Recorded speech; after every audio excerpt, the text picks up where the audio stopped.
Autoriser. Hop. Hop. Utiliser comme. Toc. Alors, Alice, est-ce que tu peux me dire si Là, tu vois bien ton écran. On voit ton écran, mais pas en mode présentation. On voit avec les diapos qui se suivent sur la gauche. Ouais, donc ça va arriver, je pense. Tu me dis, en général, il y a un petit décalage. Tu me dis Toujours si pas. vous voyez. Toujours. Ça divulgâche un peu ce qu'il va y avoir après. Tant pis. Donc là, c'est toujours pas en. Ah ouais? Non. Ah, d'accord. Je sais pourquoi. Arrêtez le partage. Toc. Alors. Ok, là, ça partage plus. Ouais, donc c'est très bien. En fait, c'est que ça réagit quand même bien. Hop. Un écran. Écran entier. Comme ça, je vais aller chercher mon écran. Tac. Et tac. Alors, Ouais, est-ce que c'est bon là? Ouais, c'est bon? Oui. Ok. Bah, super. Alors, je vais couper deux personnes qui n'ont pas coupé leur micro. Il est 31 et j'ai réussi à me connecter. J'espère que la connexion va tenir. Ce serait bien. Alors, j'ai pas coupé ma caméra. Peut-être que... Là, ça fonctionne bien, Hélène. Hein. Ah mince, pardon. Oui, mais en fait, peut-être j'aurais pu couper ma caméra le temps de la présentation pour moins user de bande passante, quoi. Moins solliciter la bande passante. Ok. Attends, je ressors du coup. Clac, clac. Où suis-je? Là. Désactiver la caméra. Hop, je me cache pour le moment. La mienne on est toujours en... Là, on voit tes diapos. Oui, mais on voit tes diapos pas en mode présentateur. Là, c'est bon? Pas encore. Là, c'est bon. Nickel. Je vais enlever la caméra temporairement. Hop. Et Alice, je te laisserai venir vers moi m'envoyer un SMS ou Messenger si s'il y a un plantage de mon côté. Ouais. Pour me le dire, quoi. Que je parle pas dans le vide. Non, mais est-ce que tu m'entends là? Parfaitement. Ok, donc je te dirais qu'il y a un plantage. Oui, on reste en contact. On reste en contact, ouais, c'est ça. Alors, on attend encore un petit peu. J'ai pas regardé combien il y avait de personnes connectées là tout de suite. Alors, là on est 120. 120? Ah oui. Oui, c'est plus que ce que je pensais, mais c'est très bien. Et ben, on va commencer alors. Hein. On va commencer maintenant. Et ben donc c'est moi qui lance le bal. En même temps, vous êtes là pour ça. Donc je vais vous expliquer le déroulement de cette conférence. Dans un premier temps, je vais vous expliquer comment est née l'idée de ce livre.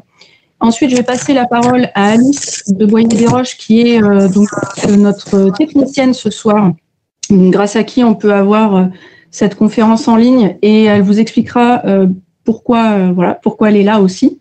Et ensuite, je reprendrai la parole pour vous expliquer comment est construit le livre, ce que vous pouvez y trouver dedans, et à la fin, donc au bout d'à peu près 40-45 minutes, je dirais, on prendra vos questions dans le chat par écrit. Donc, on privilégie l'écrit plutôt qu'avec les micros parce que sinon, c'est vite le bazar. Et donc, faites bien attention de ne pas activer vos micros pendant la présentation. C'est mieux pour éviter d'avoir des bruits parasites. Voilà ce que j'avais à vous dire là pour commencer. Et donc, c'est parti. Alors, pourquoi ce livre? Alors, probablement, vous savez, pour certains d'entre vous, que j'ai écrit un livre qui s'appelle « Motiver son cheval », qui a été publié aux éditions Belin en 2013 qui parle de comment utiliser les récompenses alimentaires, donc ce qu'on appelle le renforcement positif, comment l'utiliser à bon escient dans le travail du cheval, arriver à en faire un outil allié pour que le cheval soit coopératif et ait envie de participer, que ce soit dans du travail à pied ou des exercices montés. Et j'aborde aussi quelques soins, comme administrer quelque chose dans la bouche, vermifuge par exemple, ou faire les soins aux yeux.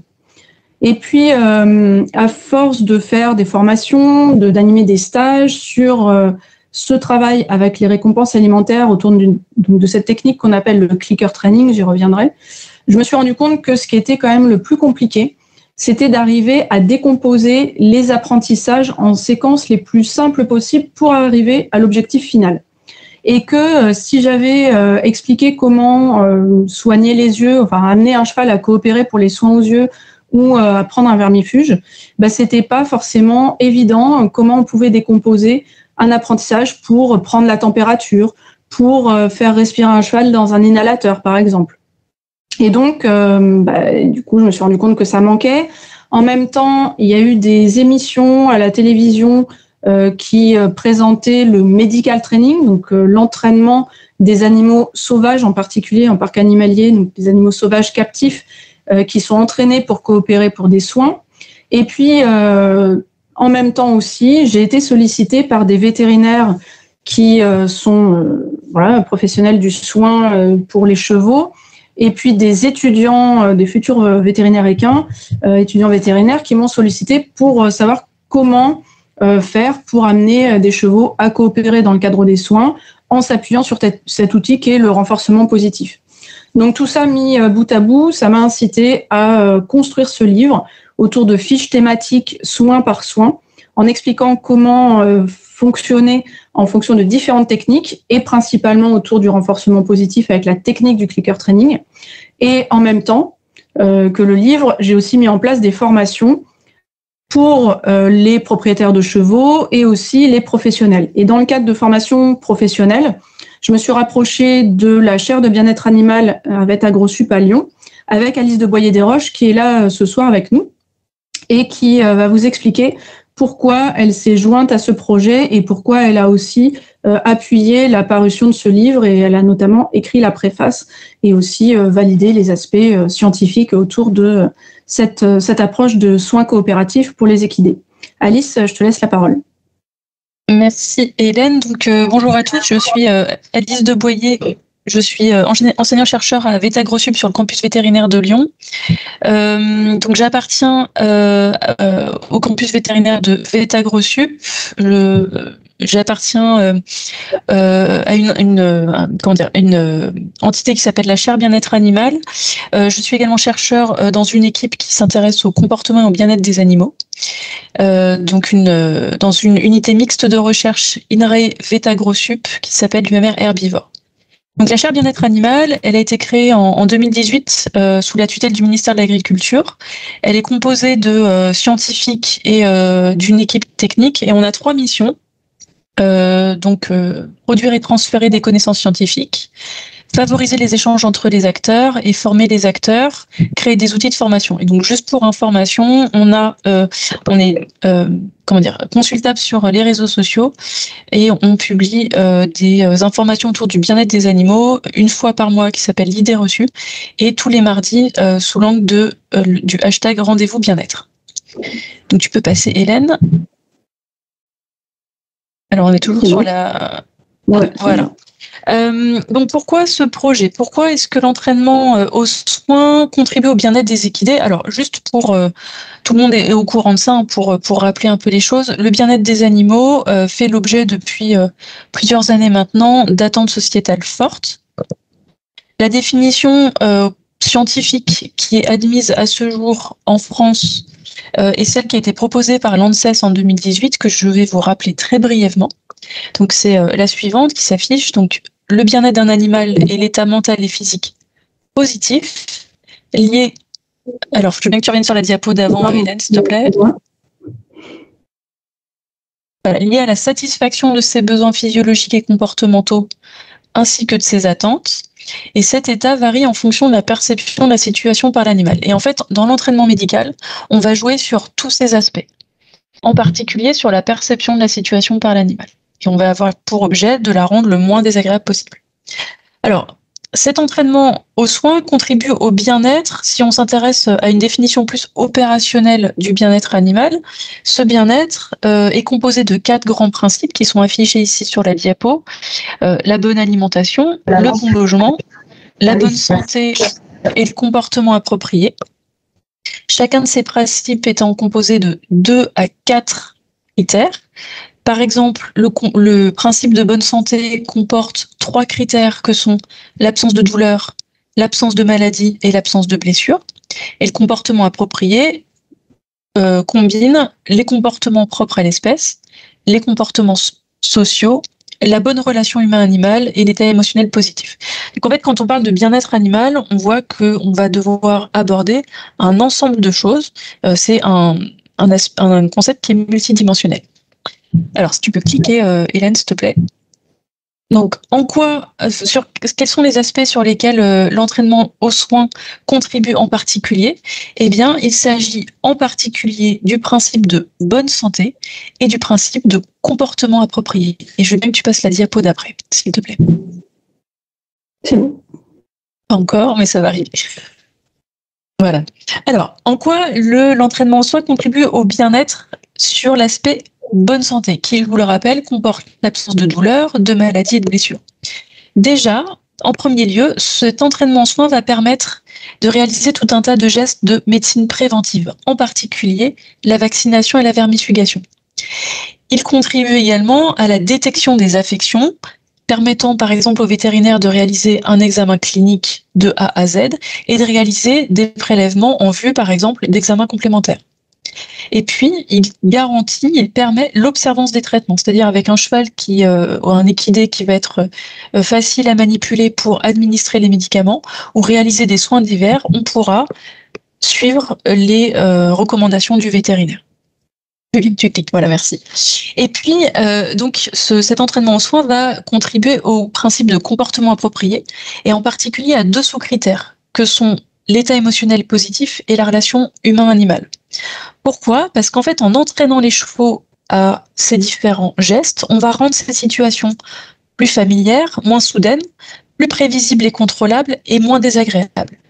Et ça va avoir pour effet sur vos équidés de diminuer les émotions négatives comme par exemple la peur et l'anxiété et à contrario d'augmenter les émotions positives comme la joie ou le plaisir. Tout ça contribuant, on comprend bien, à une meilleure relation humain-animal, donc propriétaire équidé, et puis vis-à-vis de l'ensemble des intervenants autour du cheval. Et je veux bien que tu cliques encore une fois, Hélène, s'il te plaît. Et donc, en favorisant des interactions positives, des interactions dans le soin qui se font de manière peu difficile, on va améliorer la sécurité pour les opérateurs, pour le cheval également, et le confort de travail, voire même du gain de temps. Voilà, et normalement j'ai fini ma partie et je te laisse le micro. Hélène. Merci. Alors comme l'a dit Alice, merci Alice, on voit qu'il y a différents enjeux autour de la question du soin d'équidé. Et donc on a notamment, qu'a dit Alice. Alors pensez à couper vos micros si jamais vous n'avez pas fait. Parce que sinon on a des petits effets d'écho. Donc on va avoir les enjeux de dresser un diagnostic. On a l'enjeu d'examiner l'équidé, de suivre la prescription du vétérinaire et la sécurité des personnes et de l'équidé. Et ce qui est moins évident quand on est propriétaire d'un équidé, mais ça l'est plus pour les professionnels du soin, les vétérinaires qui se déplacent ou qui reçoivent d'ailleurs dans leur clinique, c'est aussi la sécurité du matériel. Alors moi j'ai découvert ça en préparant ce livre, que les appareils dont on bénéficie quand on fait examiner son cheval ou son âne, qu'on amène jusqu'à l'animal pour faire des échographies, des radios, etc., ça coûte plusieurs dizaines de milliers d'euros. Et on peut penser que ça peut contribuer à ce que le praticien ne soit pas toujours détendu si on a un animal qui gigote un petit peu trop à proximité du matériel. Et forcément, il est à proximité du matériel puisque s'il y a ce matériel, c'est pour être utilisé et examiner l'animal. Donc, tous ces éléments-là sont des enjeux autour du bien-être donc de l'équidé. Et si je dis équidé, j'ai mis une photo de longues oreilles sur cette diapositive, c'est aussi, je vous dis que je m'adresse aussi aux propriétaires d'ânes dans cet ouvrage et donc dans l'exposé. Il faut se dire que quand je parle d'équidé, j'inclus les ânes dedans parce que très souvent, les ânes sont pas considérés dans l'entraînement. Il n'y a pas de livres qui leur sont dédiés. Donc, j'ai choisi d'inclure les ânes et donc je remercie au passage Anne Pasquet qui m'a fourni des photos et Véronique de Saint-Vaulry pour leurs photos de demoiselles et de messieurs aux longues oreilles. Donc, les enjeux, on en a parlé et je vous ai dit aussi en préambule, ce qui m'avait motivé à écrire ce livre, c'était aussi que on parlait beaucoup autour des animaux sauvages en captivité. Et donc, en captivité, on a des exemples assez enviables d'animaux qui coopèrent, comme sur cette photo que je vous mets d'une otarie de Californie, quand le parc Astérix avait ces animaux-là, donc des grands dauphins et des otaries. Et donc, vous voyez que l'otarie, elle est immobile durant une prise de sang. La personne que vous voyez en t-shirt blanc, c'est le vétérinaire qui est là pour réaliser une prise de sang. Et on a la soigneuse qui a entraîné, donc elle et ses collègues qui ont entraîné ces animaux qui vont être là coopératifs, alors qu'on est sur un acte potentiellement désagréable et un peu invasif. Pour ce qui est des dauphins, on a, je pense, un peu le paroxysme de l'entraînement pour arriver à la coopération des animaux, dans la mesure où c'est des animaux qui évoluent pas dans le même milieu que nous. Donc là, il n'est pas question de forcément les faire sortir de l'eau, quoique certains soins peuvent être envisagés sous cette forme-là, mais on peut les amener, par exemple, comme sur cette photo, à se positionner sur le dos et à positionner donc leur nageoire caudale sur les cuisses du soigneur, dans le but de, comme pour l'otarie, avoir une prise de sang dans la nageoire caudale, à partir de la nageoire caudale. Donc vous voyez que là, le dauphin est donc sur le dos, et qu'il est maintenu par sa queue par deux personnes, donc la personne qui va piquer là sur la droite, et on voit la main d'une autre personne qui, d'ailleurs, on voit qu'elle saisit quelque chose, c'est un sifflet, qui est là pour signifier à l'animal, quand on donne un coup de sifflet, qu'il fait bien. Et donc à ce moment-là, dans ce type d'entraînement-là, il peut rompre la position et venir obtenir un poisson. Et donc on a ici un entraînement qui est particulièrement important parce que ces animaux, on ne peut pas les anesthésier ou alors exceptionnellement parce qu'ils respirent volontairement. Et donc la respiration volontaire, c'est ce qui handicape la sédation, parce que qui dit sédation dit, pour ces animaux-là en tout cas, arrêt de la respiration. Donc c'est une des raisons pour lesquelles l'entraînement a été poussé assez loin chez ces animaux pour qu'ils coopèrent et qu'on puisse se passer à la fois de contention physique, ne pas les attraper, les contraindre de cette façon-là, et les amener à coopérer, même sur des choses potentiellement désagréables. Et donc, ce qu'il faut envisager aussi, c'est que dans ces soins potentiellement invasifs, on ne fait pas que entraîner les animaux à travailler pour les soins, c'est qu'ils ont une relation avec leurs soigneurs au quotidien, dans différents types d'entraînement, et leurs apprentissages autour des soins, ça fait partie de tout ce qu'ils apprennent. Et je pense on a un petit peu mis ça de côté, nous, en ayant des chevaux, des poneys et des ânes, que les soins, ça pouvait faire partie de notre quotidien d'entraînement. Quand je dis quotidien, c'est dans notre programme de se dire que entraîner nos équidés, ça devrait faire partie de ce qu'on devrait préparer dans la vie d'un cheval, d'un poney ou d'un âne. Et donc, ce que je propose dans le livre, donc préparer son cheval aux soins vétérinaires, c'est d'envisager les soins sous l'angle de la compréhension des équidés, donc de se baser sur leur capacité à comprendre ce qu'on peut leur amener progressivement, en découpant les apprentissages en tâches les plus simples possibles, d'essayer de prendre leur point de vue, essayer de comprendre ce qui peut les inquiéter, leur faire peur, repérer des éléments dans l'environnement qui peut susciter donc de l'inquiétude, ou au contraire voir quand ils sont relâchés, Et on va, pour moi, mettre vraiment en avant l'utilisation des récompenses alimentaires qui viennent contrebalancer des expériences potentiellement désagréables, gênantes, donc qui génèrent des émotions négatives, comme l'a dit Alice précédemment. Et donc, pour moi, mettre les récompenses alimentaires au cœur du système d'apprentissage, c'est vraiment une voie intéressante et stimulante, aussi bien pour nous qui réussissons à passer certains caps que pour l'animal qui trouve une contrepartie tout à fait encourageante et motivante. Et je mets donc en avant la technique qu'on appelle le clicker training, mais je parle aussi d'autres techniques parce que parfois, quand on est dans une situation d'urgence, on n'a pas eu la possibilité de préparer son cheval, ou alors qu'on reçoit un nouveau cheval et même si on avait envisagé l'entraînement, malheureusement, là le problème survient et on n'est pas encore prêt. Donc je parle aussi d'autres techniques comme la technique d'approche-retrait et je présente différentes techniques pour différents soins. Le livre, comment il se présente? Alors, il est en différentes parties. Il y a donc 4 parties. La 4e partie qui est vraiment consacrée aux fiches thématiques sur les soins, c'est une des parties, mais au préalable, je pense que c'est intéressant de se dire que nous-mêmes, en tant que propriétaires ou détenteurs d'équidés, c'est intéressant de nous préparer, arriver à identifier un problème, reconnaître la douleur chez les chevaux, les poneys et les ânes, reconnaître la peur aussi, identifier le relâchement, parce que ça c'est aussi un élément important à repérer, repérer aussi de l'impatience et puis envisager qu'il y ait différentes situations dans lesquelles les soins peuvent être exercés, que ce soit donc à la maison, chez l'équidé, ou alors en consultation en clinique pour approfondir des examens ou en cas d'urgence. Et puis je vais ce soir aussi mettre un petit focus sur l'hospitalisation pour essayer d'apporter un mieux-être à ces animaux qui sont malheureusement obligés d'être immobilisés pour différentes raisons de santé. Donc la première partie. Deuxième partie, je propose des bases d'entraînement pour enseigner l'immobilité et gérer le travail avec des récompenses, puisque je vous ai dit que c'était ça que je mettais vraiment en point d'intérêt et d'outils que je vais privilégier au cours de tous les soins.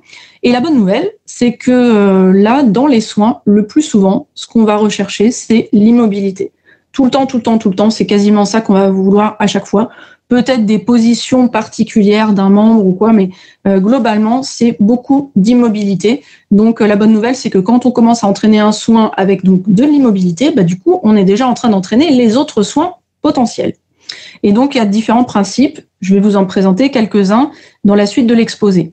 Ensuite, je vais parler aussi d'entraîner à la contention. Donc, pareil, je vais vous en dire quelques mots dans la suite de l'exposé.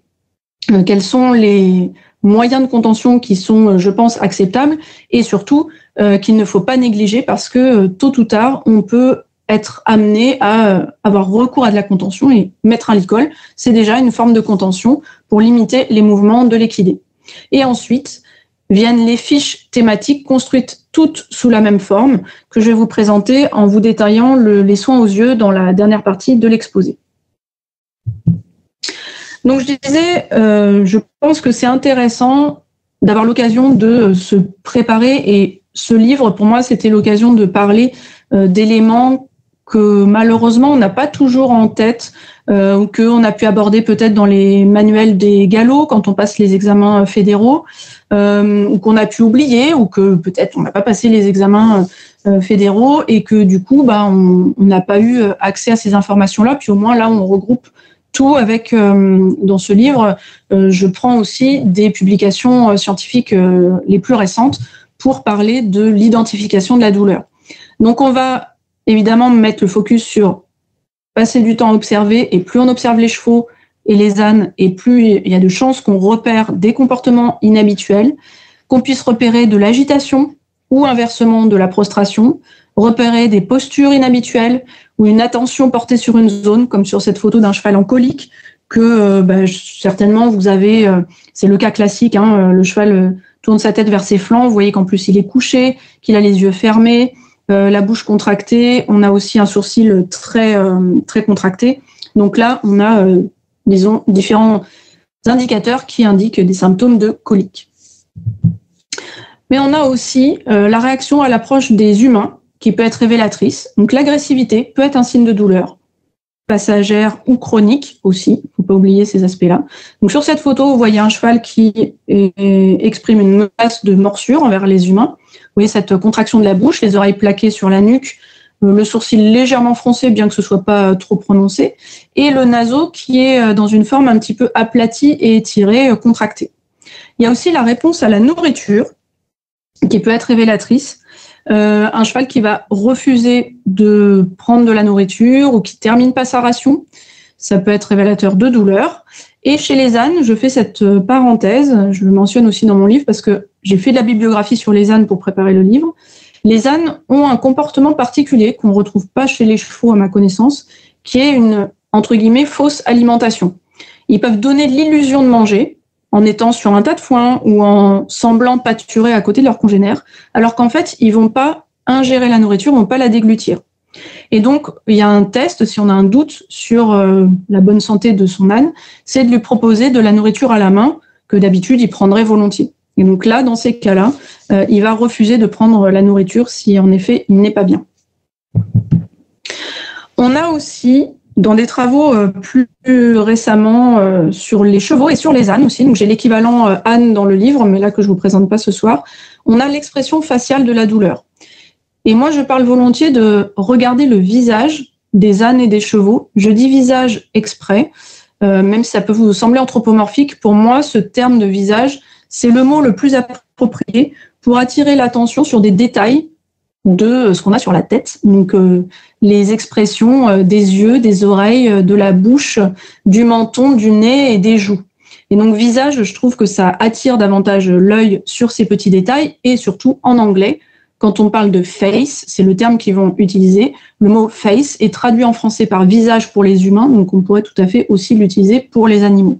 Donc vous voyez qu'en cas de douleur, alors pas forcément toutes les douleurs, hein, mais en tout cas, je vous invite à regarder plus précisément, plus attentivement le visage des chevaux. Si vous avez un doute, il faut bien sûr prendre le contexte et aussi d'autres éléments, la posture, etc., qu'on vient de détailler. Mais je pense que s'attarder sur, prendre le temps de regarder le visage, c'est important. Ça peut apporter d'autres informations.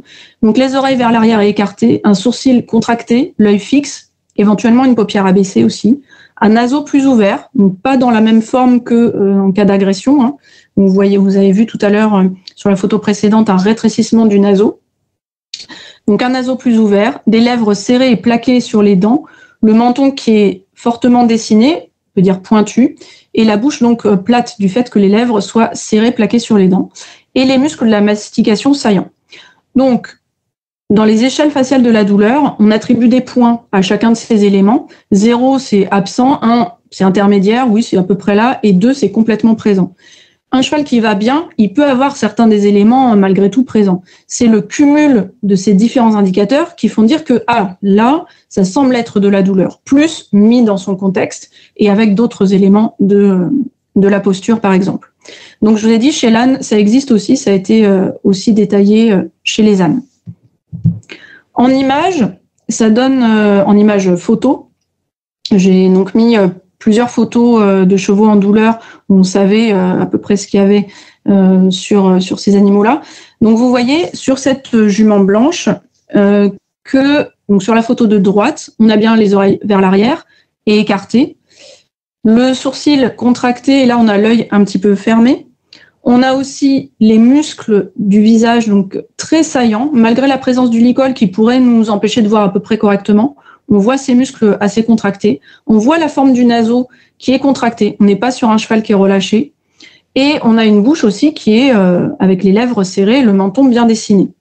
En plus de ça, on avait évidemment dans le contexte une jument qui est alternée entre des phases de prostration comme sur la photo de droite et des phases d'agitation où la jument marchait, cherchait à se rouler, gratter, etc.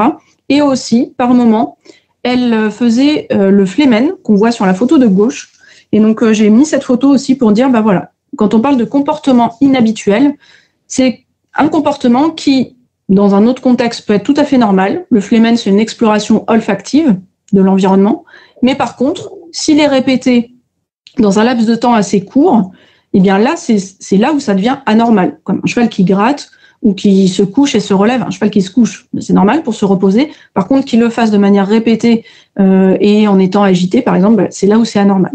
Donc, reconnaître la douleur, c'est passer du temps à observer et affiner son regard aussi pour repérer des détails qui peut-être jusque-là, on n'y avait pas prêté attention. On a aussi, je pense, un défaut d'identification de la peur chez les chevaux et chez les ânes. Et ça va être un souci pour justement bien progresser dans nos apprentissages, donc au cours de l'entraînement, ou tout simplement le moment venu, quand le vétérinaire est là, ou qu'on est en train de faire un soin, que par exemple on change un pansement.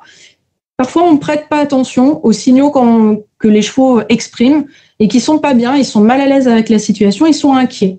Alors parfois c'est assez discret, d'autres fois c'est beaucoup plus marqué.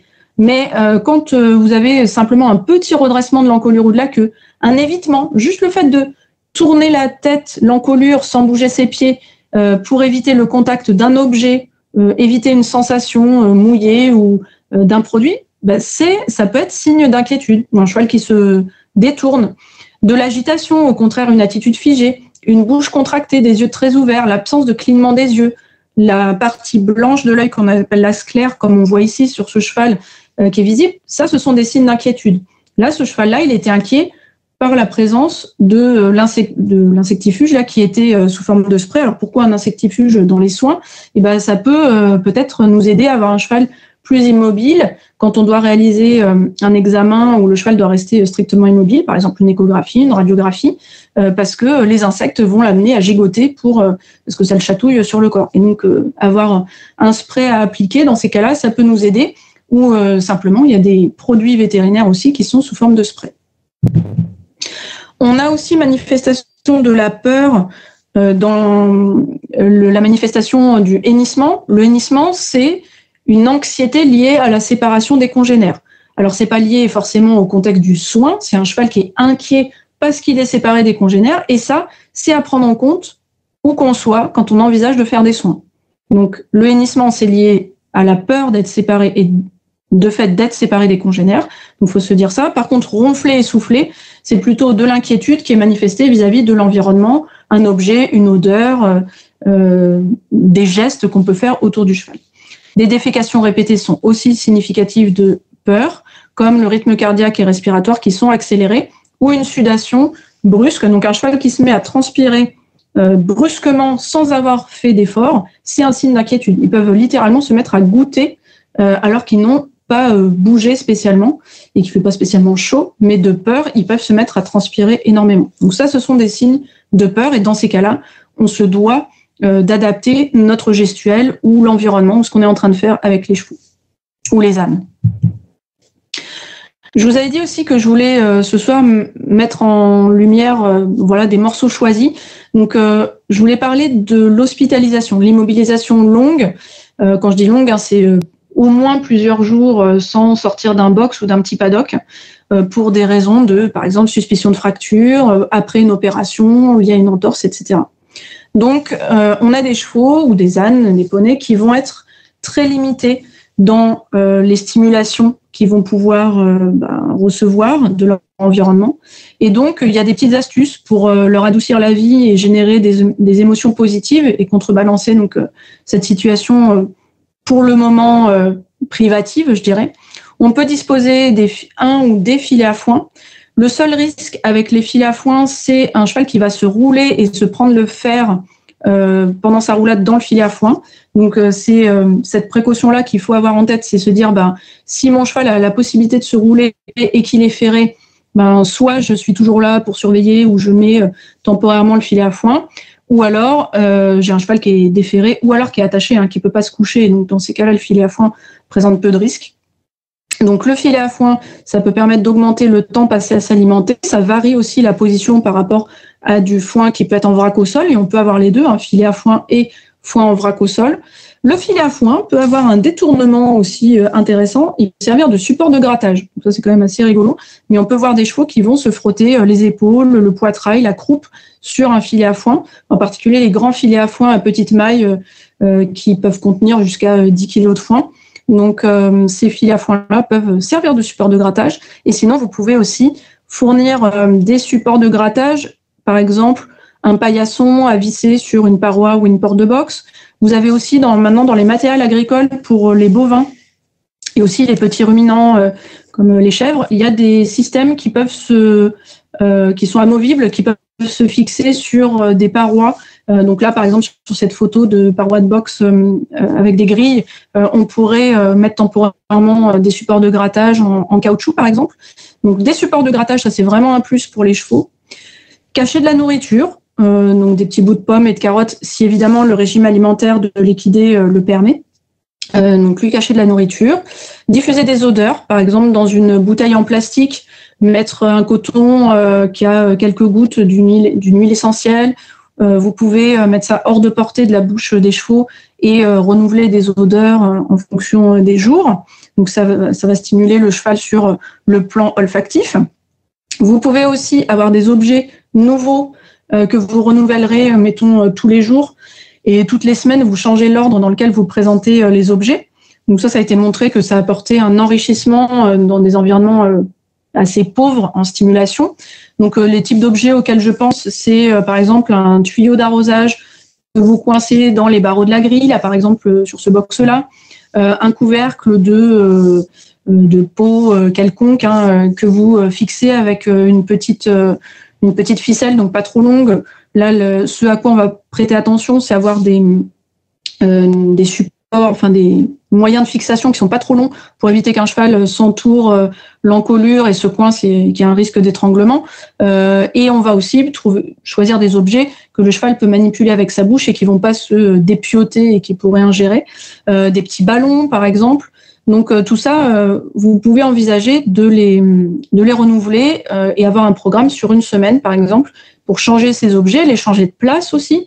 Un petit cône de chantier ou pas de chantier d'ailleurs, un petit cône de chantier, là ça paraît un peu gros, mais sinon les cônes pour faire des slaloms en roller, dans le matériel sportif, on peut trouver des petits objets comme ça qui sont assez solides, déformables, mais qui vont pas se casser si le cheval essaye de les croquer, par exemple.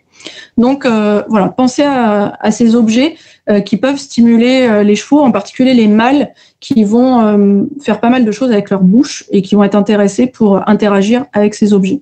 Faire des pansages aussi, ça va évidemment être bénéfique pour la perte des poils, pour l'hygiène, je dirais, corporelle du cheval, mais aussi pour le lien avec la personne et avoir un contact positif avec les humains et pas que des soins.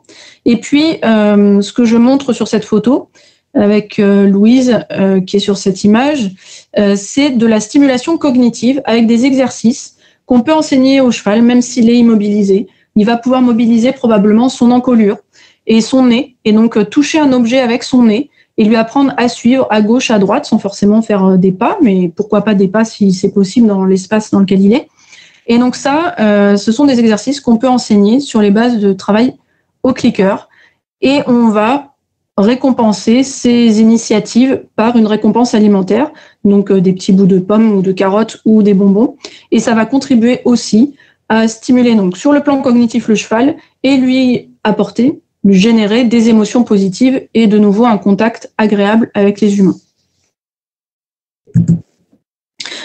Dans la seconde partie du livre, je parle des bases pour démarrer l'entraînement aux soins. Et je vous ai dit que le point crucial, c'est enseigner l'immobilité dans les soins. Et donc, comme je l'avais présenté dans mon autre livre qui s'appelle Motiver son cheval, j'ai nommé certains exercices pour enseigner au cheval à être discipliné autour de la nourriture. Et que si on a de la nourriture sur nous, pour le récompenser justement de sa coopération, ça ne doit pas être source d'excitation.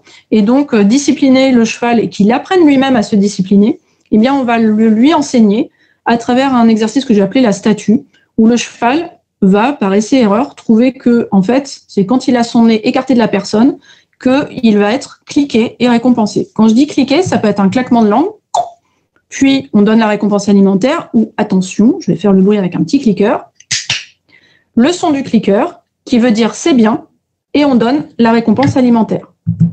Vous voyez ici que la personne tend son bras vers le cheval pour lui donner la récompense.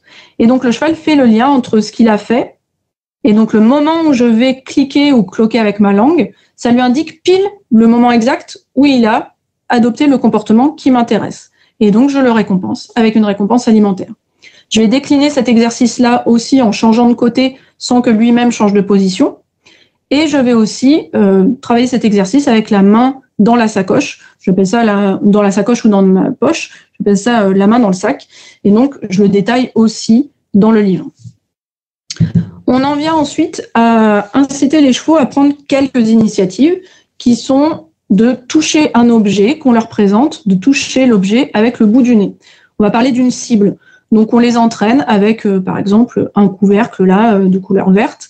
Le cheval va, par curiosité, explorer cet objet, donc le toucher avec son nez. Je vais cliquer, cacher l'objet et lui donner une récompense. Donc ça, je le détaille dans le livre aussi. Et c'est la base, par exemple, de l'exercice que vous avez vu tout à l'heure avec ce cheval immobilisé au box qui suit une cible au bout d'une perche pour, le stimuler sur le plan cognitif. À quoi ça va me servir concrètement dans les soins ? Ça peut me servir à faire découvrir des objets potentiellement inquiétants pour le cheval, des objets qu'il n'a jamais rencontrés. Et donc, par défaut, je vais lui présenter tout ce qui est susceptible de l'inquiéter. Par exemple, le spray. Il n'a pas d'a priori peut-être sur le spray au départ, ou même s'il a un a priori, justement, je vais le lui présenter. Et s'il veut bien l'explorer au départ du bout du nez sans forcément le toucher, je vais le cliquer et le récompenser. Et puis petit à petit, en 2-3 répétitions, il va venir plus franchement le toucher. Donc je suis en train de connoter positivement des objets qui potentiellement avaient une valeur désagréable, ou simplement il ne connaissait pas, et donc je l'incite à l'exploration, et donc je le familiarise, je l'habitue à des éléments inconnus, par exemple le stéthoscope, mais ça peut aussi être une seringue. Et la seringue de vermifuge peut devenir aussi une cible à toucher avec le nez, voire à toucher avec les lèvres sur le côté de la tête.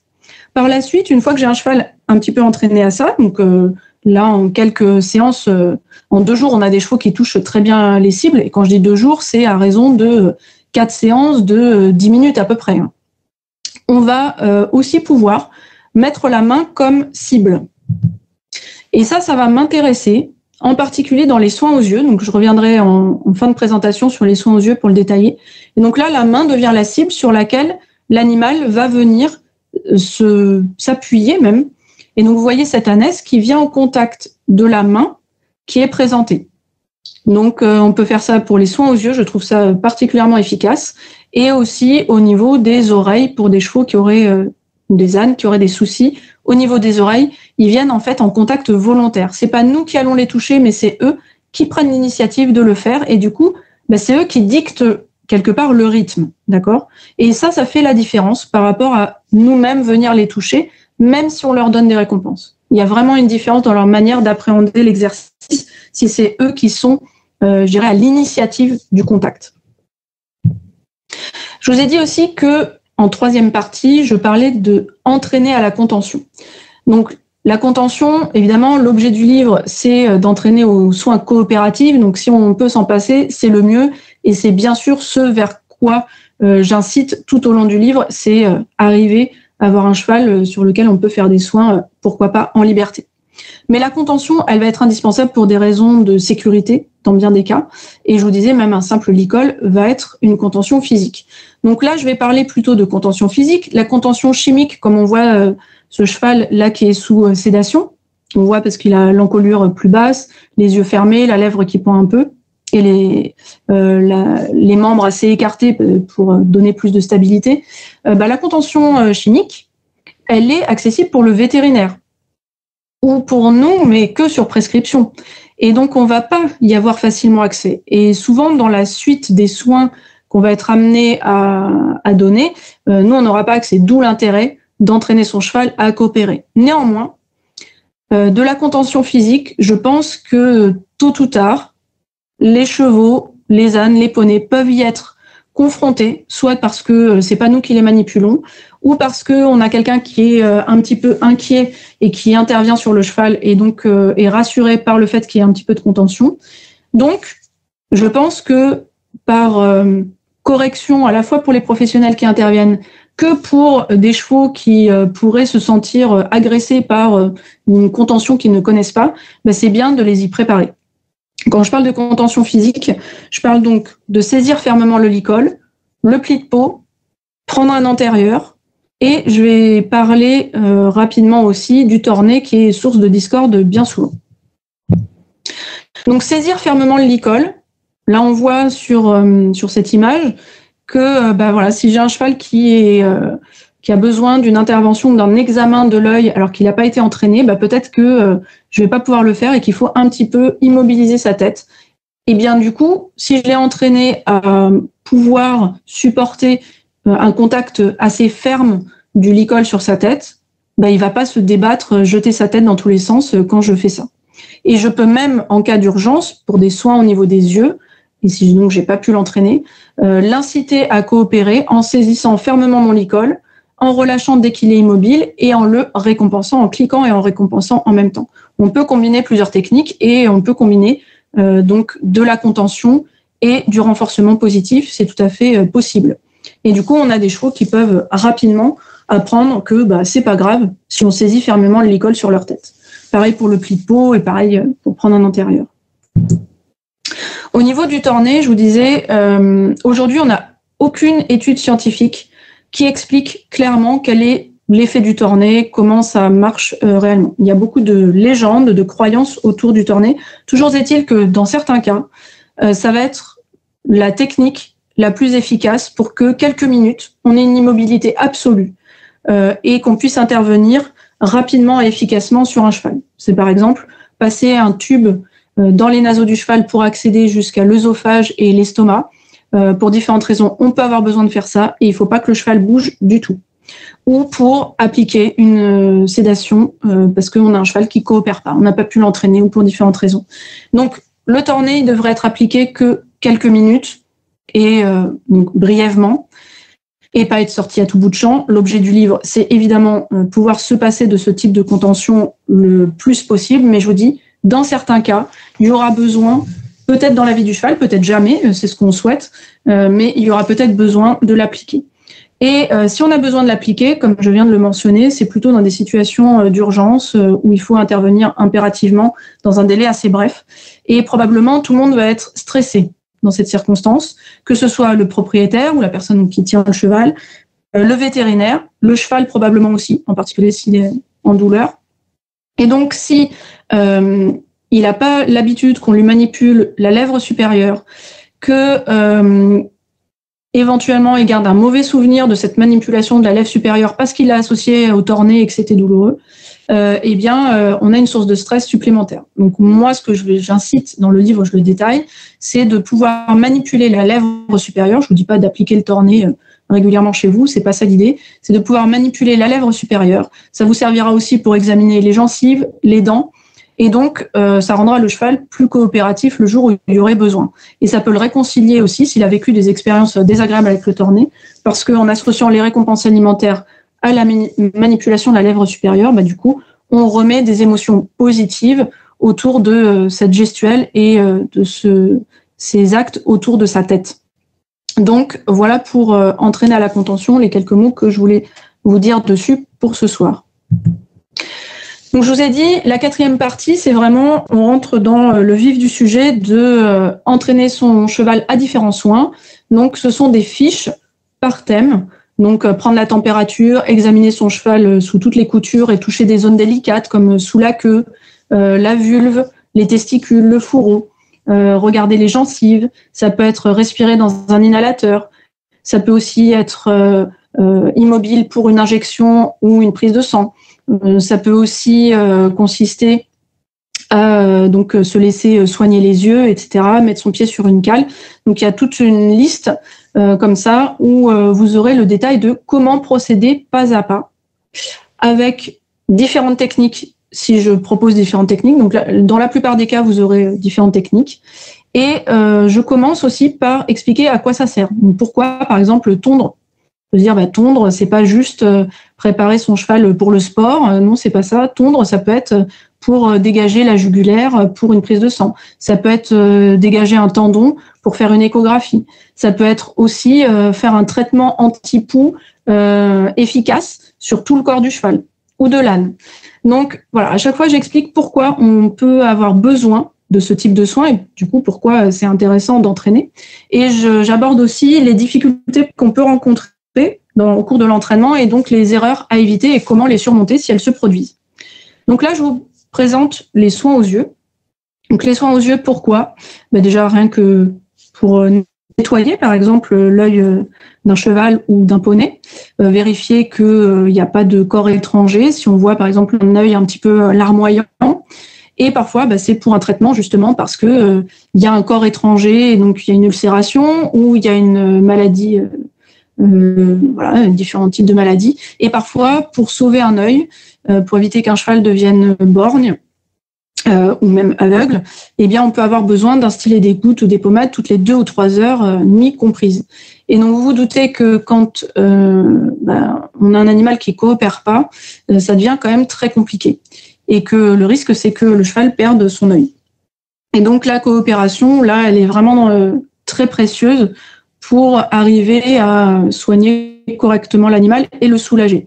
Et donc, même en cas de douleur, donc même en cas d'ulcération, d'uvéite extrêmement douloureuse, on a des chevaux et des poneys, des ânes qui sont d'accord pour coopérer parce qu'ils comprennent ce qu'on attend d'eux par la décomposition qu'on va avoir et la contrepartie qu'ils vont trouver avec l'obtention d'une récompense alimentaire.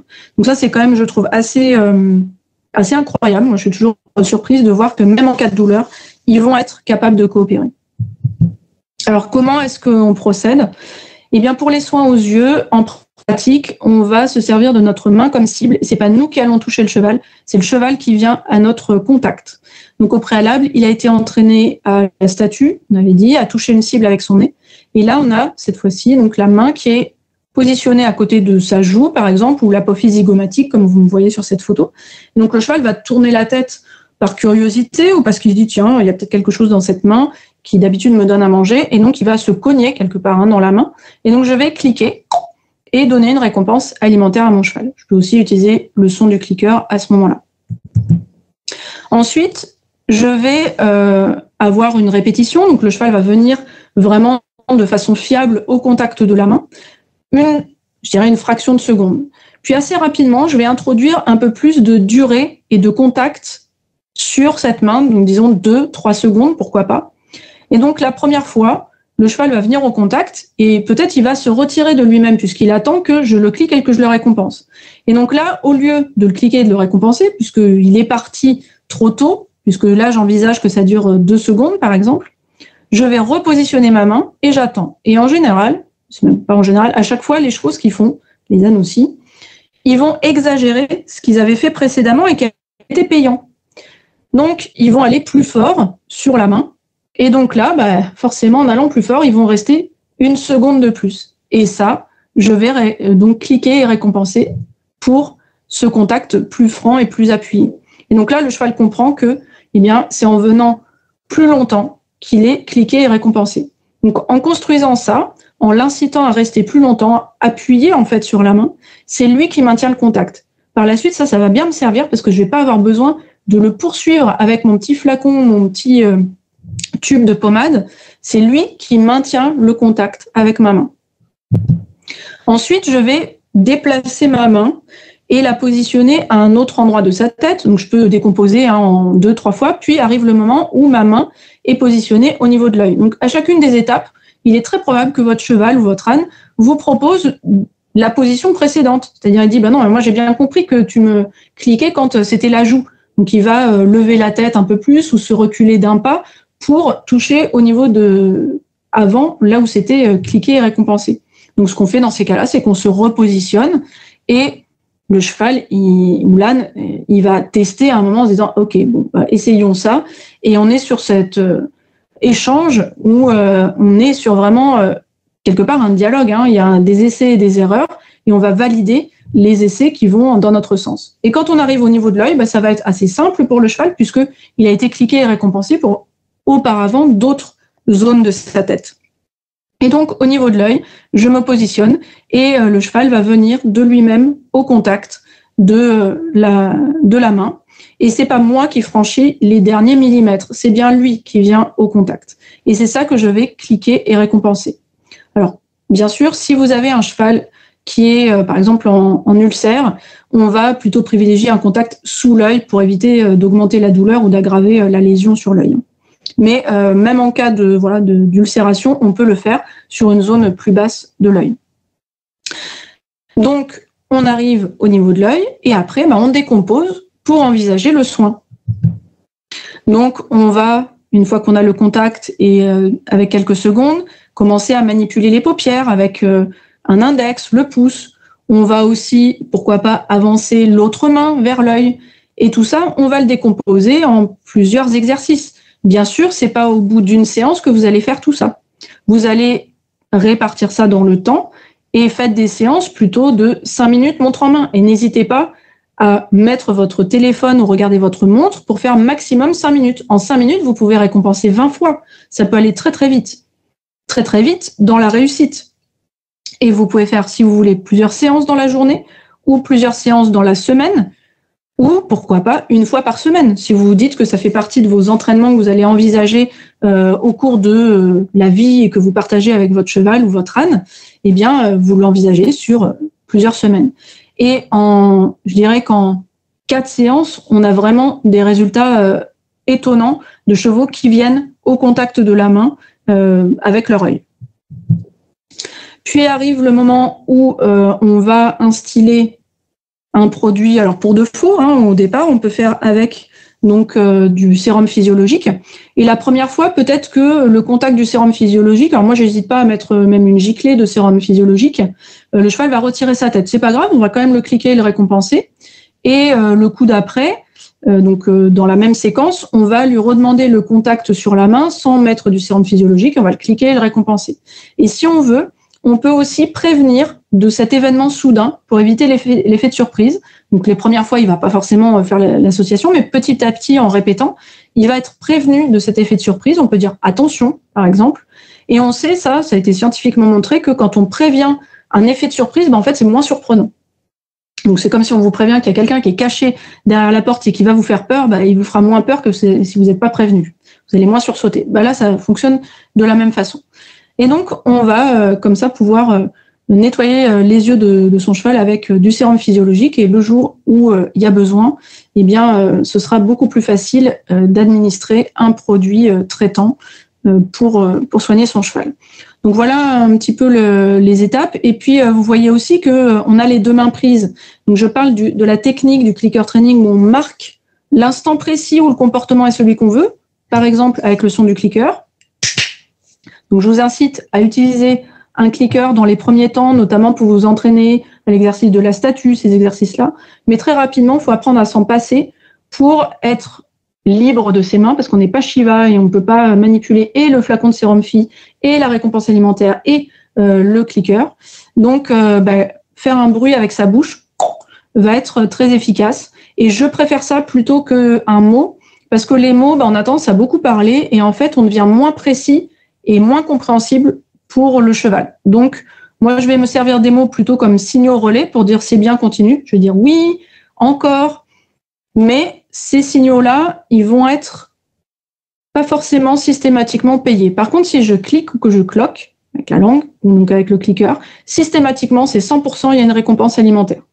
Donc voilà des petits éléments de compréhension. Et ce signal relais de oui encore, ça va me servir quand, par exemple, je peux pas donner la récompense parce que, par exemple, au cours de la prise de température, je suis à la queue et je ne peux pas, j'ai pas un bras extensible pour aller donner la récompense. Donc, si je fais ça toute seule, du coup, je vais avoir un signal d'encouragement parce que à l'entraînement, quand j'aurais dit encore, de temps en temps, je donnerai une récompense avec ce mot-là. Donc ça, c'est des principes que j'explique dans le livre pour dire, OK, comment on fait avec tout ça pour motiver le cheval, ne pas le trahir non plus dans le contrat qu'on passe finalement avec lui et l'encourager. Et donc, c'est des techniques qui sont détaillées et explicitées dans le livre. Donc, dans ce livre, vous allez trouver différents exercices, les 4 parties dont je vous ai parlé, des références aussi scientifiques à la fin. Donc, si ça vous intéresse de voir sur quoi se basent certains principes, vous pouvez aller vous référer aux articles scientifiques qui m'ont permis de construire ce livre. Donc, ce livre, il fait à peu près 190 pages. Il est en couleur. Il y a beaucoup d'illustrations. Donc, je remercie l'éditeur Vigo qui a bien voulu jouer le jeu de mettre énormément d'illustrations pour que ce soit le plus détaillé possible en plus du texte qui est le support de compréhension. Donc c'est en couleur et le prix de vente c'est 35 €. Ce que je vous propose ce soir, c'est de pouvoir le recevoir dédicacé chez vous en le commandant dès aujourd'hui sur le site internet de la librairie qui s'appelle Le Pavé dans la Mare, qui est situé dans les Yvelines, mais peu importe sa situation géographique, où que vous soyez, on peut vous envoyer donc le livre dédicacé. Donc moi, je vais avoir les livres chez moi et je vais pouvoir vous rédiger un petit mot spécialement pour vous ou une personne à qui vous voulez l'offrir. Donc c'est le partenariat que j'ai renouvelé avec Le Pavé dans la Mare, puisqu'on l'avait déjà fait en 2020 pour mon livre précédent, Apprendre à observer les chevaux. Et ce partenariat, il est aussi possible grâce à Chantal et Claude qui ont Équilivre, une association qui leur permet de parler des livres autour des chevaux et qui, surtout nous, en tant qu'auteurs, nous permet d'être en relation avec des libraires qui ont envie de promouvoir des livres sur des événements comme celui-ci ou dans le cadre de salons comme à Équitalion, par exemple. Donc, comment ça se passe pour recevoir le livre dédicacé? Il faut donc aller sur le site du Pavé dans la Mare. Donc, je pense qu'Alice va se charger de vous mettre le lien dans le chat sur lequel vous pourrez cliquer. Et donc, merci Alice. Donc, soit vous pouvez sélectionner d'abord l'ouvrage, puis créer votre compte, soit en premier créer votre compte, puis commander l'ouvrage. Dans les deux cas, de toute façon, il faut créer un compte. Donc, vous allez sur Me connecter. Là, alors là, j'ai pris une interface ordinateur. Hein. Donc, sur un téléphone, évidemment, ça se présente un petit peu différemment. Mais il faut aller sur Me connecter. Et ensuite, vous renseignerez votre adresse email et vous créerez un mot de passe. Et quand vous cliquerez sur Me connecter, du coup, vous pourrez, donc en créant votre compte, vous recevrez un email dans votre boîte mail et vous aurez un lien pour confirmer que c'est bien vous et donc réellement activer votre compte. Ensuite, vous pouvez revenir sur la page donc, de la librairie Le Pavé dans la Mare, sélectionner l'ouvrage qui est marqué en précommande parce qu'en vrai, il sera en librairie que le 27 avril. Donc là, moi j'ai déjà des exemplaires, donc on l'a déjà c'est pour ça qu'on dit en précommande et un peu en avance, mais il sera chez tous les libraires à partir du 27 avril. Donc vous pouvez le précommander et donc sélectionner précommander. Et donc là, ça va remplir votre panier. Vous allez voir qu'il y a mon panier qui se remplit. Et donc, il est ajouté à votre panier. Vous pouvez aller voir votre panier. Et c'est là où vous cocherez livraison, puisque là, pour le coup, ça sert à rien si vous êtes dans les Yvelines d'aller au Pavé dans la Mare, puisque c'est moi qui aurai les livres dans l'Aveyron.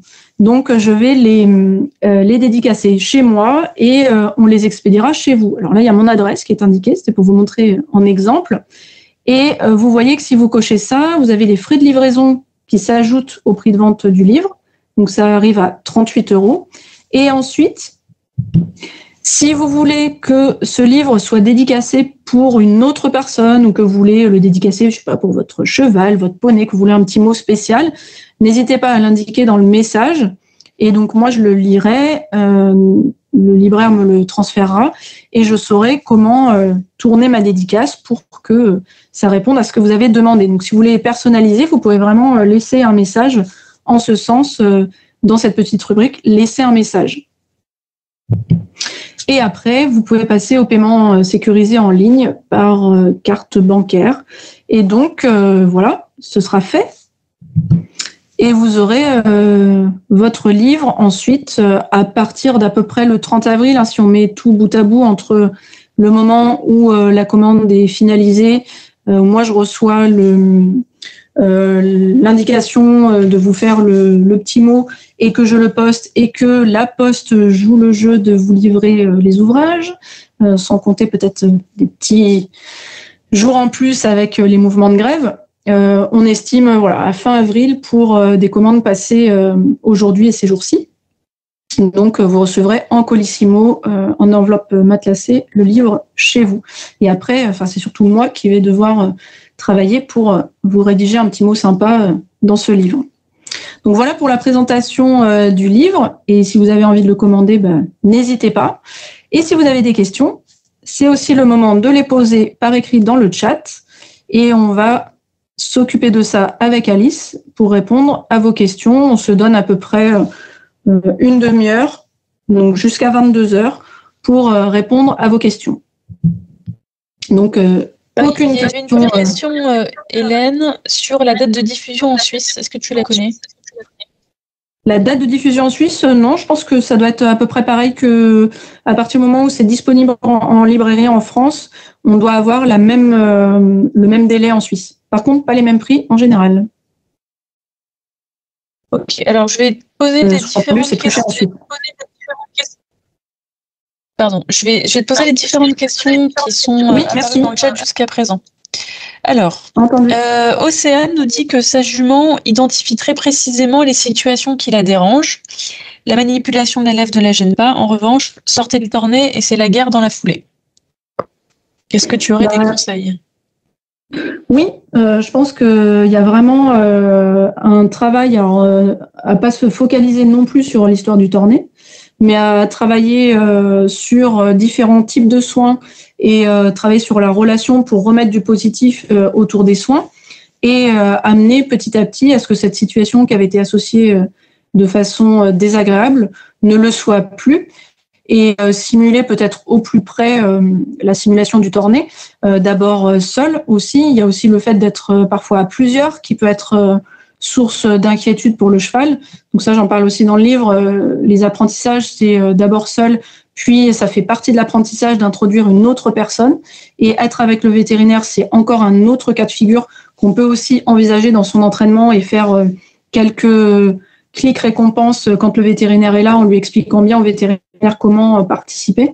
Ça peut tout à fait se travailler, mais c'est bien de commencer par autre chose que la situation problématique pour recréer du lien et des émotions positives dans le cadre des soins. Je ne sais pas si Alice, toi, tu veux ajouter quelque chose ou pas. Non, pas plus que ça. Alors, je te pose une question juste après. Donc, comment faire avec un cheval qui fuit beaucoup le contact tactile, bien qu'il connaisse le travail au clicker ? Et bien justement, c'est là où je trouve particulièrement intéressant le contact volontaire.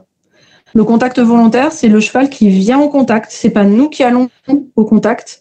Et je trouve que c'est particulièrement puissant dans ces cas-là, parce que on n'est pas en train de trahir, je dirais, le cheval. Et donc, c'est petit à petit demander du contact sur des parties au départ qui demandent pas, où le cheval n'est pas réticent spécialement à venir. Donc, s'il est entraîné à toucher une cible avec son nez, c'est toucher la main avec son nez. Après, c'est le côté de sa tête.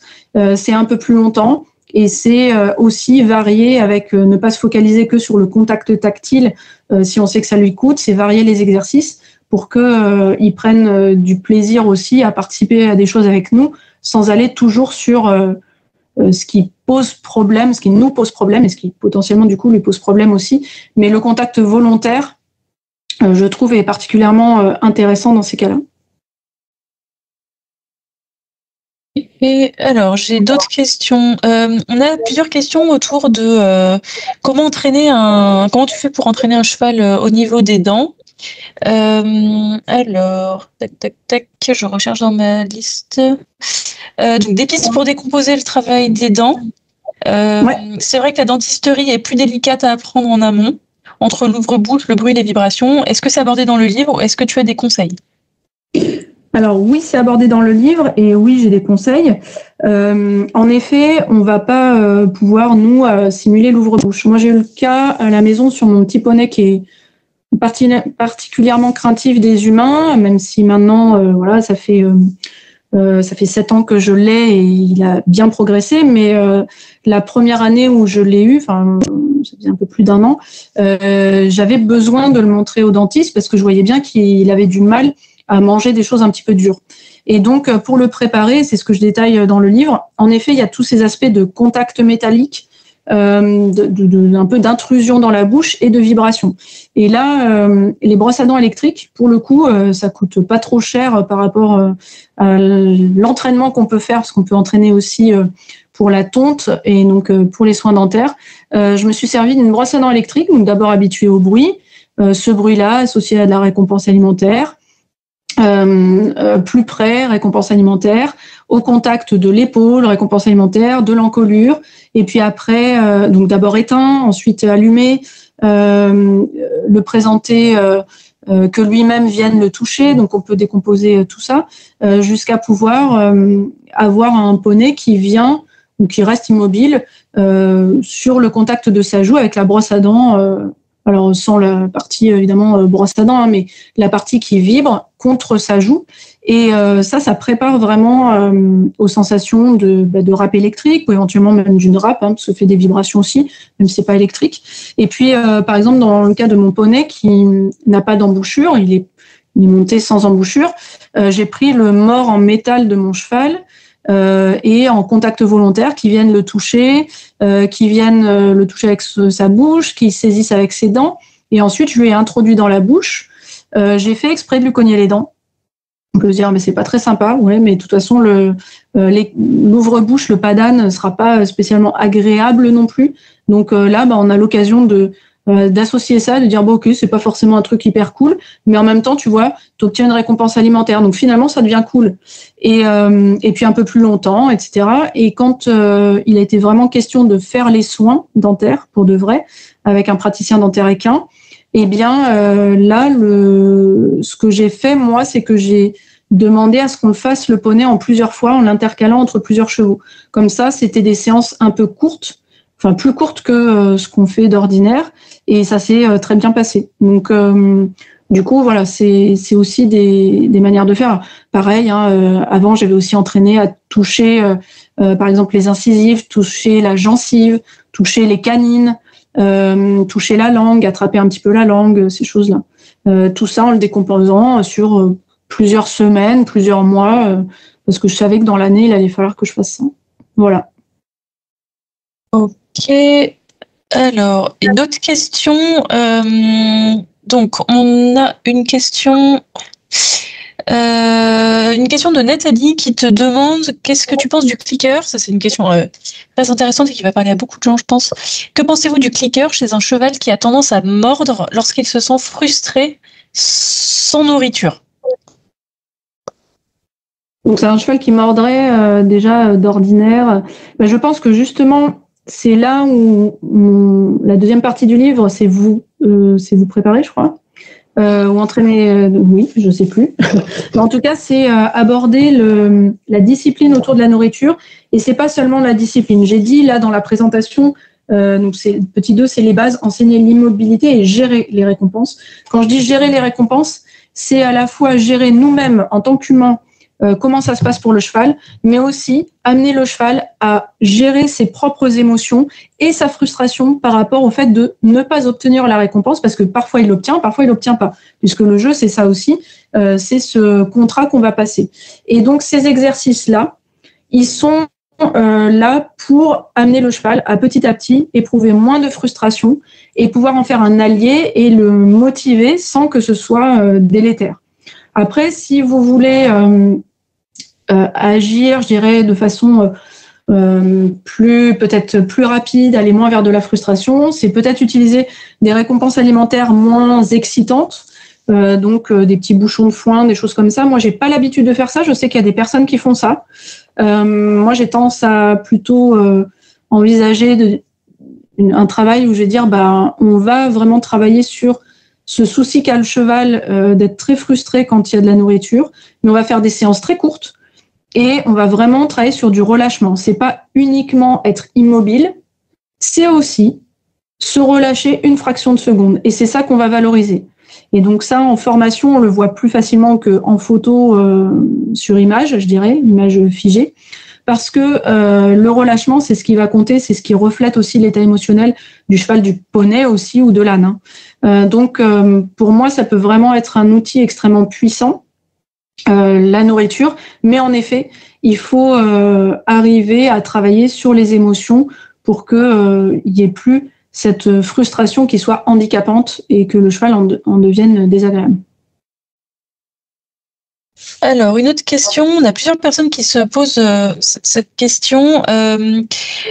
Donc, les gens nous demandent si le travail de préparation du cheval avec une personne peut se transposer avec d'autres en cas de soins, ou est-ce qu'il faut que l'entraîneur soit présent?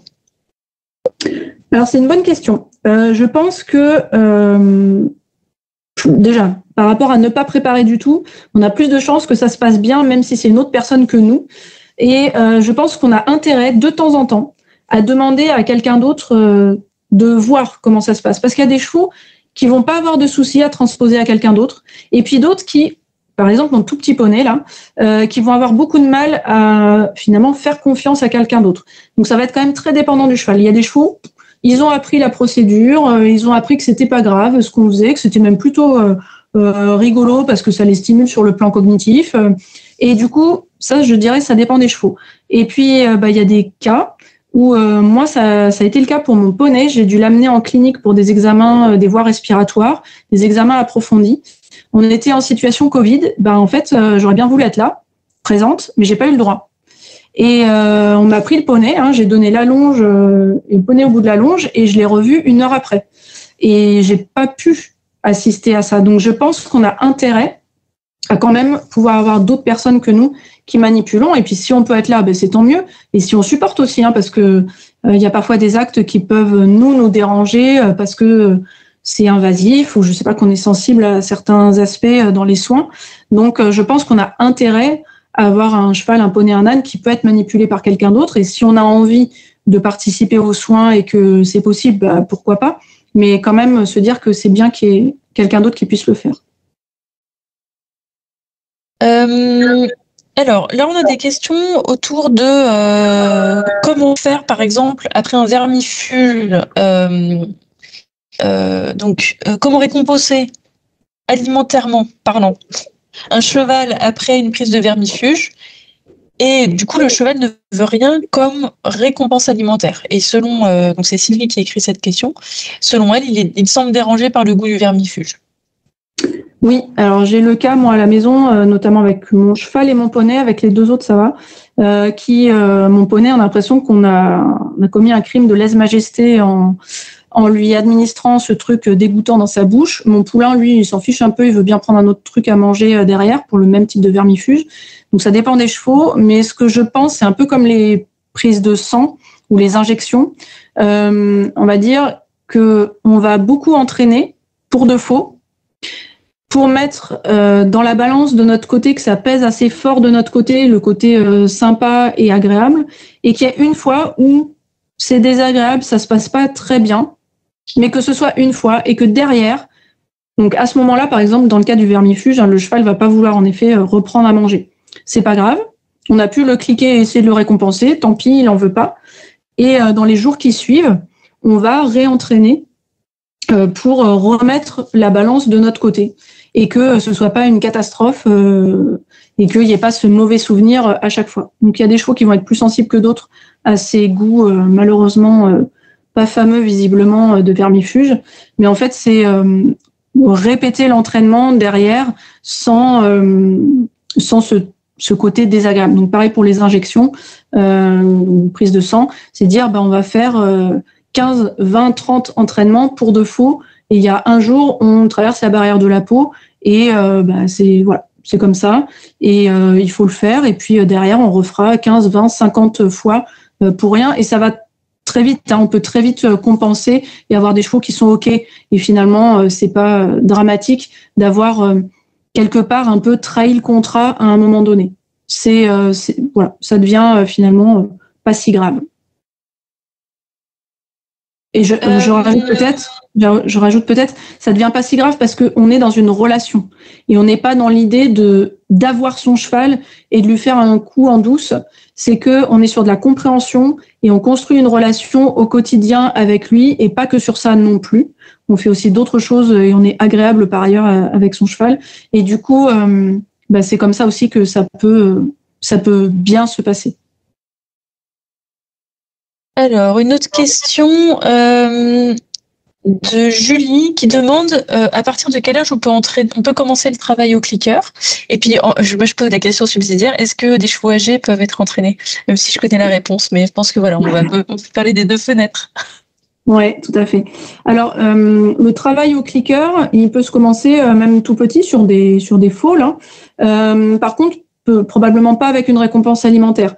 Là, ça sera plus puissant d'utiliser des grattages sur la croupe, sur le dos. Et c'est plutôt intéressant de faire ça même sur des petits, d'envisager ça. Donc, ça peut vraiment s'envisager sur des petits. Et parce qu'en plus, on a l'identification qui est quand même pas un truc hyper cool. On peut avoir des vaccins, tout ça à faire. Donc, voilà, cliquer et récompenser avec des grattages, c'est bien. Ça fonctionne bien, je veux dire. Et par la suite, une fois que le poulain commence à prendre des aliments à la main, pourquoi pas travailler avec de la récompense alimentaire. Mais jusqu'à l'âge de, je dirais, 1 an et demi, 2 ans, le grattage est extrêmement puissant et certainement plus puissant au départ que la récompense alimentaire, puis après c'est la récompense alimentaire qui est plus puissante. Et ensuite, sur l'âge limite, il n'y a pas d'âge limite pour entraîner des chevaux. Moi, ça m'est arrivé d'entraîner une jument de plus de 30 ans. Et il y a aucun souci du moment qu'on a une décomposition des exercices pas à pas qui est claire et compréhensible du cheval, même si peut-être ils sont pas aussi vifs, mais et encore, j'en suis même pas convaincue. Ils comprennent très bien et ils vont tout à fait coopérer. Et même des chevaux qui ont pu être très compliqués ou même réputés difficiles, dangereux pour les soins vétérinaires justement, coopérer très bien de cette façon-là, progressive, où on leur montre qu'on est attentif à ce qu'ils font et qu'on prend notre temps et qu'on est progressif. Et en fait, en montrant qu'on prend notre temps, en fait, on va très vite, finalement, parce que les chevaux, ils sont OK avec ça. Et on leur montre que, voilà, ils sont récompensés. Et c'est pas que le fait d'être récompensé, c'est d'être juste aussi dans ce qu'on attend, de savoir s'arrêter avant d'en demander trop, et puis d'aller pas à pas et progressivement pour leur expliquer comment fonctionne la décomposition d'un exercice et donc d'un soin qui devient un exercice.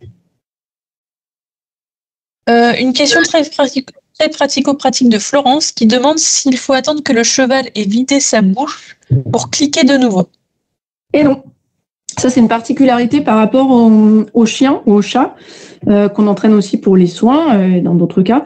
Non, c'est un avantage, même je dirais, on peut tout à fait enfourner des choses dans la bouche du cheval. Non, on n'attend pas du tout, on clique, on récompense et dans les secondes qui suivent, on peut recliquer et récompenser.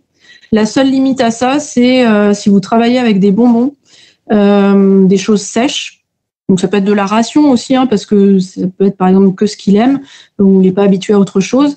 Ça peut donner soif. Donc c'est juste la petite limite, ça va être ça avec des récompenses de ce type-là. Vous pouvez avoir un cheval, un poney ou un âne qui va finalement prendre du bout des lèvres, alors qu'il pourrait par exemple partir s'il était en liberté, ou il veut plus trop prendre, alors qu'il comprend bien, mais parce qu'il a soif. Donc pensez que quand vous avez des récompenses alimentaires et que vous en avez donné, mettons, 5, 6, 10, peut-être il faut proposer à boire, ou faire une pause et amener le cheval jusqu'à un abreuvoir pour qu'il puisse boire, ou lui proposer carrément un seau. Moi, c'est ce que je fais parfois si on est sur des cas de figure comme ça.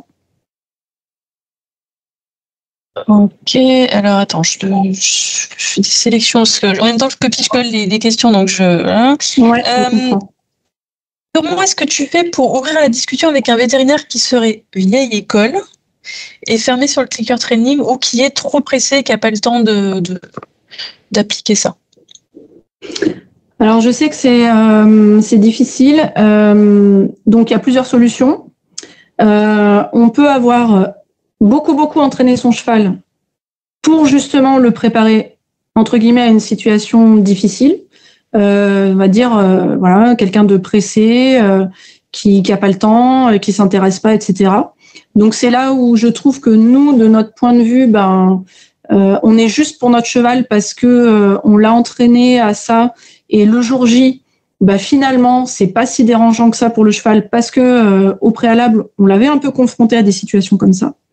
Et il y a des chances que si le cheval est du coup coopératif, et qu'on arrive à glisser un petit truc au vétérinaire, ou que même s'il fait une réflexion en disant vous lui donnez une récompense, je dis oui, mais en même temps il a pas bougé et ça s'est bien passé, ça peut semer une petite graine qui pourra germer par la suite, surtout si vous êtes amené à revoir ce vétérinaire et que à chaque fois ça se passe bien.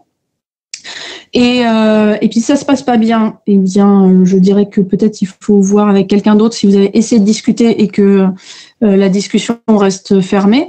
Mais on a quand même des cas de vétérinaires qui vont voir, qui vont apprécier qu'un cheval, un poney ou un âne ne pose pas de problème et que c'est du travail. Et ça, ils savent le repérer aussi. Et donc, certains vont même être ouverts à la discussion alors qu'on s'y attendait pas forcément.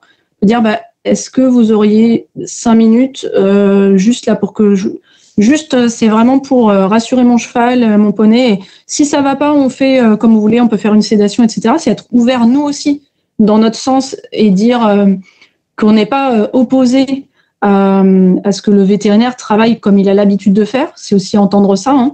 C'est à double sens. Mais je vous dis, plus l'animal est entraîné, mieux ça se passera. Moi, ça m'est arrivé de me trouver dans une situation bête. Moi-même, je me suis trouvée bête et j'avais honte que mon poney, j'avais contacté la vétérinaire pour avoir un rappel de vaccin. Non, même pas un rappel, c'était le vaccin, parce que ce poney-là, quand je l'ai eu, il n'était pas vacciné, il me semble. Et donc, je savais, pour avoir confié mon poney d'abord en pension, que lorsqu'il avait été question de faire une prise de sang, le poney s'était mis debout. Et donc là, j'étais pas là. On m'a dit, j'ai demandé comment c'était passé. On m'a dit, ça s'est bien passé. Bon, il s'est mis debout, mais une fois qu'on a pris, on lui a plié l'oreille, après ça a été. Moi, j'étais un petit peu, je suis restée sans voix. Je n'ai rien dit puisque je n'étais pas là et je n'ai pas pu. Mon poney était visiblement pas prêt. J'étais pas là, donc qu'est-ce que je pouvais reprocher aux personnes qui avaient agi comme ça? Maintenant, je me suis dit, moi, il n'est pas question que ça se reproduise. Pour mon poney, c'est pas juste ce qui s'est passé, et donc il n'est pas question qu'on lui reprenne l'oreille. Alors, autant dire que maintenant, toucher l'oreille gauche, c'est depuis, même si ça se passe bien, c'est plus compliqué que de toucher l'oreille droite. Donc le pied d'oreille, on oublie comme moyen de contention. Et donc j'ai travaillé moi pour que les injections se passent bien ou les prises de sang se passent bien pour mon poney.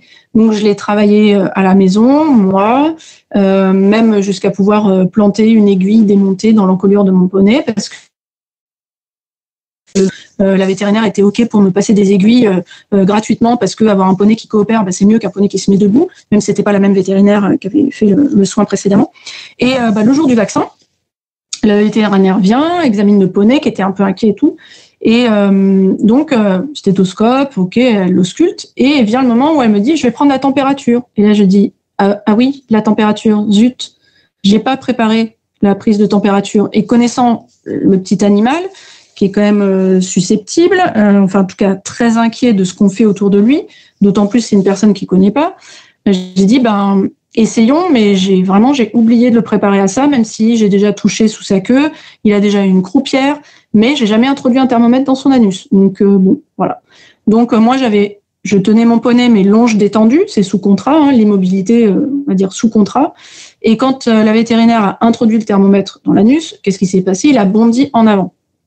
Donc évidemment, on ne pouvait pas prendre la température et donc pas faire le vaccin non plus. Et donc j'avais très très honte. J'étais vraiment mortifiée.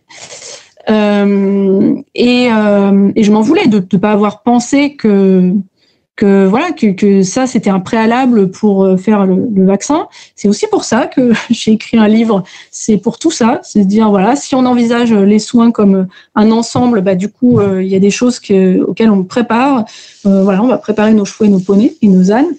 Et du coup j'ai dit à la vétérinaire je suis désolée, j'ai complètement oublié de l'entraîner là-dessus, mais si vous avez 5 minutes, je pense que moi, je peux y arriver. Ce sera peut-être pas vous qui lui prendrez la température, mais au moins, on aura l'indication.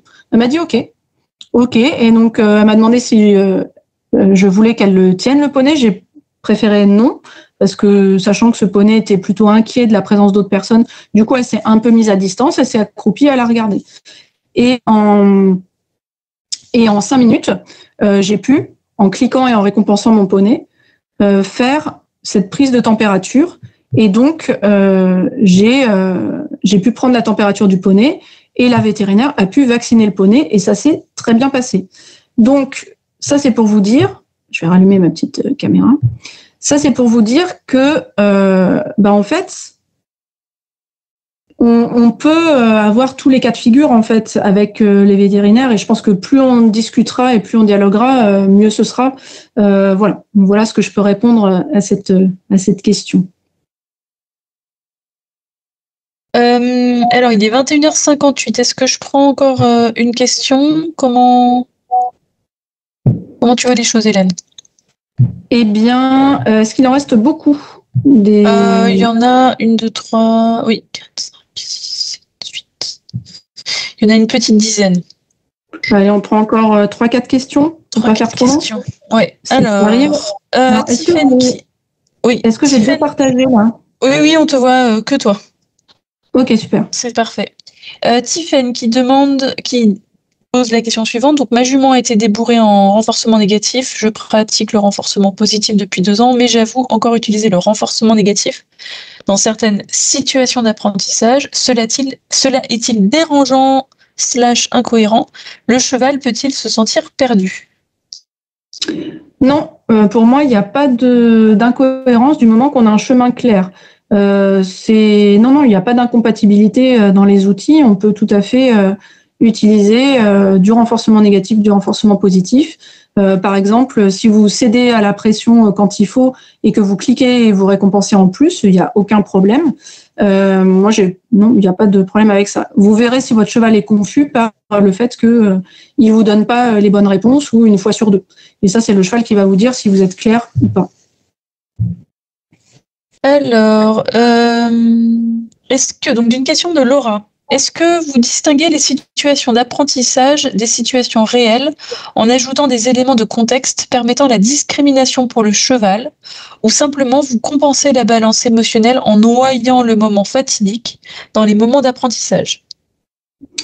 Je vais pas spécialement les distinguer, mais je pense que eux font très bien la distinction, ne serait-ce que par la présence de quelqu'un qui voit rarement, le ou la vétérinaire en l'occurrence, ou le lieu inconnu dans lequel on les amène.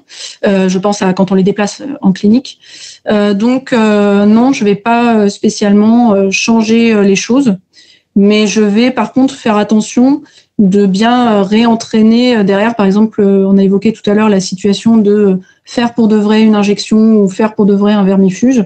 Eh bien, de continuer à entraîner et de pas prendre pour acquis, stabiliser quelque chose.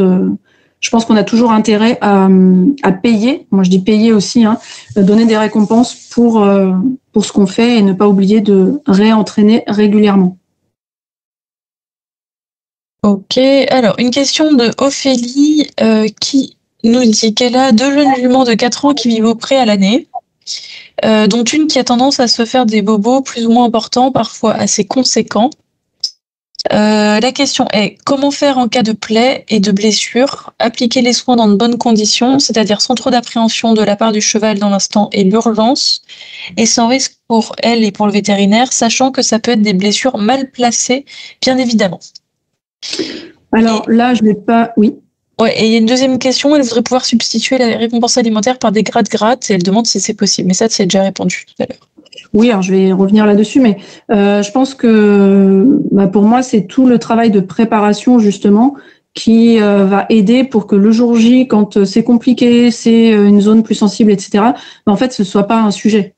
Parce qu'on a entraîné son cheval au préalable à ça et que en cas de douleur, même si c'est un peu plus compliqué, c'est pas un sujet, donc c'est une histoire d'entraînement régulier et justement pour le coup, pour moi, comme on a potentiellement de la douleur, à mon avis, on n'a pas intérêt à se passer de la récompense alimentaire. Je pense qu'on a intérêt à avoir une haute valeur dans la compensation qu'on peut apporter dans ce cadre-là et qui plus est, s'il y a de la douleur ou vraiment des zones, des endroits que les chevaux aiment pas spécialement qu'on aille toucher. Pour moi, c'est vraiment important de compenser et on va être très puissant avec de la récompense alimentaire plus que par des gratouilles pour lequel le cheval n'est pas forcément prêt prêt à faire un effort, à part, je vous disais, quand il est dans son jeune âge, et là, oui, davantage. Ok. Alors, une question de Cathy. Alors, qui a suivi la formation d'Hélène avec Andy Booth, complétée avec le livre Motiver son cheval. Elle se prépare à démarrer la formation avec Carole Anne. Est-ce que ce sont les mêmes principes? Est-ce qu'il y a différents enseignements? Eh bien, je ne sais pas, puisque j'ai pas suivi la formation de Caroline, mais c'est une professionnelle du travail au clicker en renforcement positif, donc je pense qu'il y a des principes qui seront les mêmes. Moi, je sais que je parle aussi de renforcement négatif, d'approche retrait, etc. À voir si Caroline aborde aussi cela, ou si elle ne parle que du travail au clicker et de la philosophie du clicker, mais je pense que c'est pas incompatible en tout cas. Ok. Hop, je remets le lien dans le chat parce que ça nous est demandé. Merci. Alors, attends, je reprends les autres questions. Alors, oui, il y a une question de Daphné Françoise Lucienne Nicolas. Alors, je sais pas je sais pas combien il y a de personnes derrière ce nom. Qui dit: mes juments acceptent les soins quand je les fais moi-même, mais une fois qu'elle a vu le vétérinaire, elle se jette dans les murs du box et les soins deviennent compliqués. J'aimerais éviter la sédation systématique qui est actuellement appliquée. Donc là, probablement que on peut retravailler sur certains soins, identifier des soins qui peuvent être assez simples et retravailler avec du renforcement positif, donc de la récompense alimentaire, avec bien la technique du clicker training qui marque le comportement au moment où il se produit et vérifier qu'il y a bien du relâchement aussi et avoir aussi comme point de travail avec une autre personne.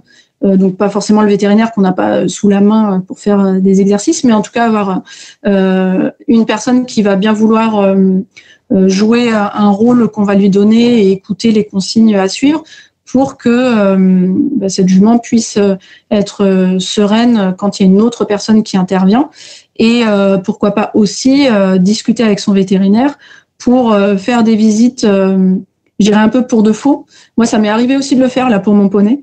Des visites un petit peu pour de faux qui sont. Alors, j'ai accepté de payer le vétérinaire pour venir dans ces cas-là, mais se dire bah voilà, c'est une visite qui en fait n'est pas pour faire quelque chose d'invasif et de désagréable. Et même le vétérinaire va donner des récompenses alimentaires au cheval à ce moment-là, et ça peut aider aussi. Voilà les idées qui me viennent. Ok, je me propose peut-être qu'on s'arrête là. Il y a une question dans le chat qui est un peu hors sujet, mais pas complètement, qui demande juste à quelle heure commence ton stage le 22 avril parce qu'ils n'ont pas reçu Eh bien, je ne sais pas. Programme. Ok, bon voilà. Demandez à l'organisateur. Ok, je vais arrêter l'enregistrement et puis on va s'arrêter là si ça te va, Hélène. Oui, bien sûr. Eh bien, merci de votre participation à toutes et à tous. Et puis, bonne soirée et probablement à bientôt. Moi, je raccroche. Moi aussi. Au revoir à tous.